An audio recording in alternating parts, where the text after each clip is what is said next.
think I have a quite long history with Kilkenny Festival.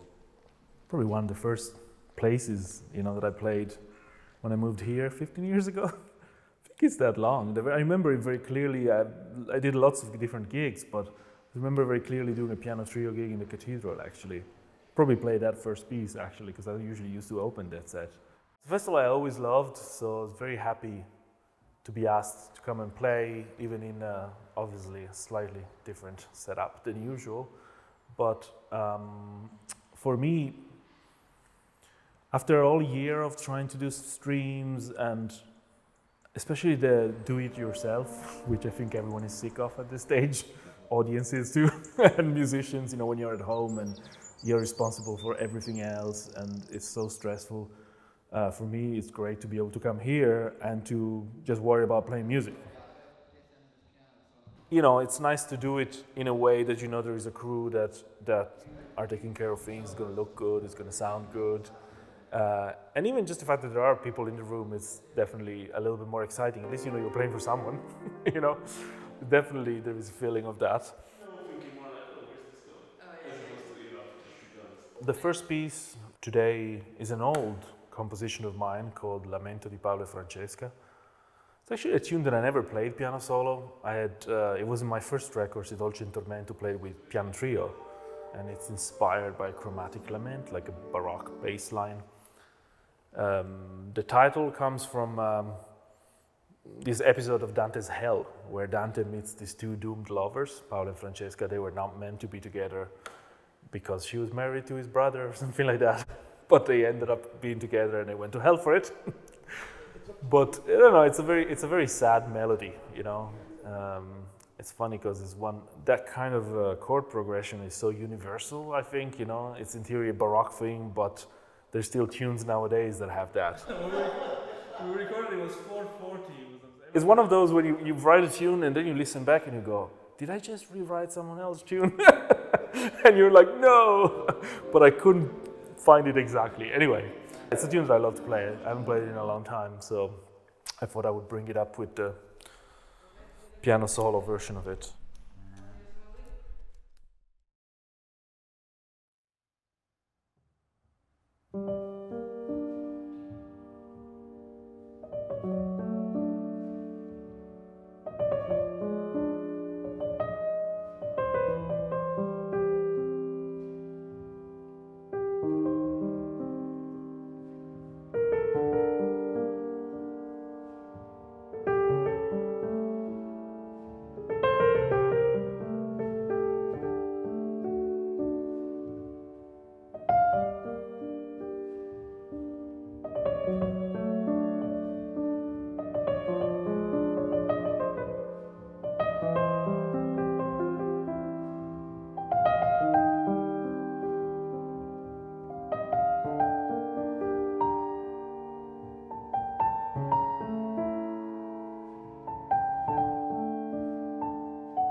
Second piece is brand new. I don't really like to read when I play piano solo, but I just don't know it well enough really to just go for it. It's written during this year, I mean, actually last year in the summer, and I called it the unanswered wave. It's an old piece of mine, actually. It has been really hard to be creative. It has been really hard to have that kind of drive. But I did find a couple of blocks of periods where I just said, I'm just going to sit down every day for like a few hours and just write some music. And it worked with mixed results, as in some sketches came out. I think all the stuff that was going in went somewhere. I think there is some ideas. It's just, it's hard at home to really have the energy to develop them and kind of mold them. Each piece, I don't know, do you have a reference? I think each piece. Separately. Yeah. I'm not entirely sure what the song is about, to be honest. You know, it's a tune that just came out pretty much as is, almost like right away. I like it when that happens, when you don't have to think about it too much. It's motivically quite clean, you know. Because usually, you know, I haven't played this in a while. I've been very lucky to be stuck in Greystones, which is a beautiful place, the whole year, and to walk to the sea every day, which I was reflecting how, for instance, my family in Italy, you know, when they had when the first wave, you know, hit, they were not even allowed to leave the house. They were like in apartments, because everyone lives in apartments. The only air they could get was in the little balcony, you know. So I felt definitely privileged to be able to, throughout all the lockdowns, to walk every day to the sea and to have that kind of space in front of you and to have that kind of energy of the sea. So I think it was just it's a quite watery piece, I think, you know. It's maybe something inspired by that. One is a piece that doesn't have title yet.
It has been strange. I was in the middle of a tour in Australia when the pandemic hit big.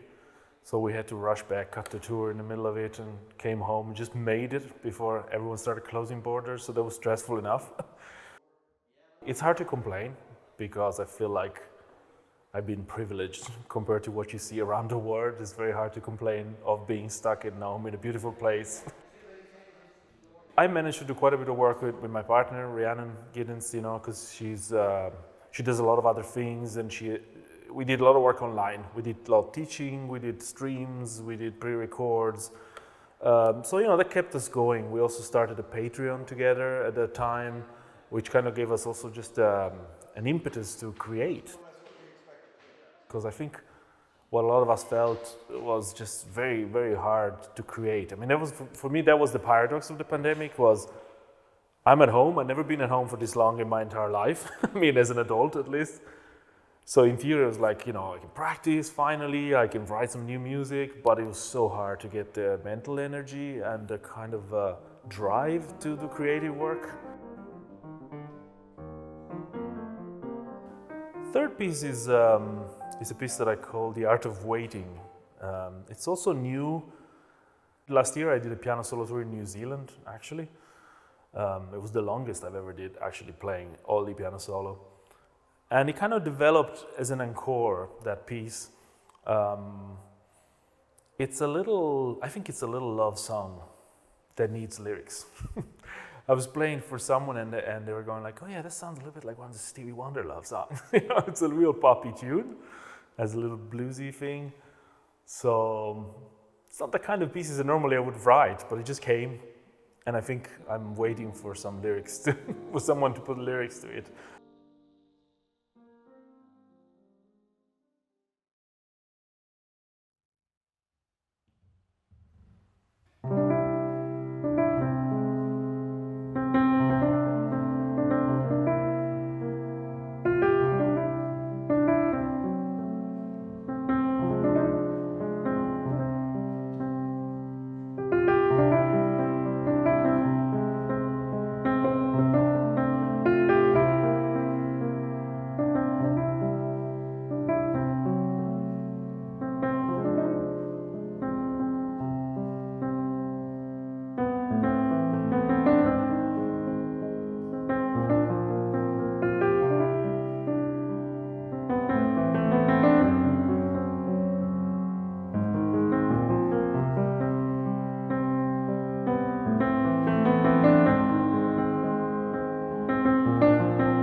you know, piano solo, it's a solitary space.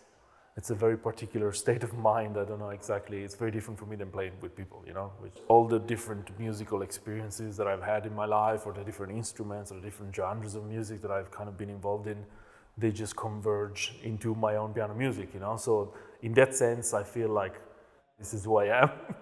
And without thinking I'm missing something, because it's kind of all in there a little bit, you know. The one before, yeah. But that is a good. This very piano is the piano I recorded my solo album on. So it was interesting to get back into it, you know. As a pianist, you're always dealing with a different instrument, and when you arrive there, it just takes a few minutes to go, oh, okay, to understand each other, you know, to feel like this is what it sounds like. The Italian tune is actually called Attaccati le Trici, and it's a traditional melody from southern Italy. I heard it first from a singer called Pino De Vittorio, who's a traditional singer who did a beautiful arrangement. It's a very Middle Eastern-y sounding melody, like a lot of those are. Stuff that I've been researching a lot, you know, during the years.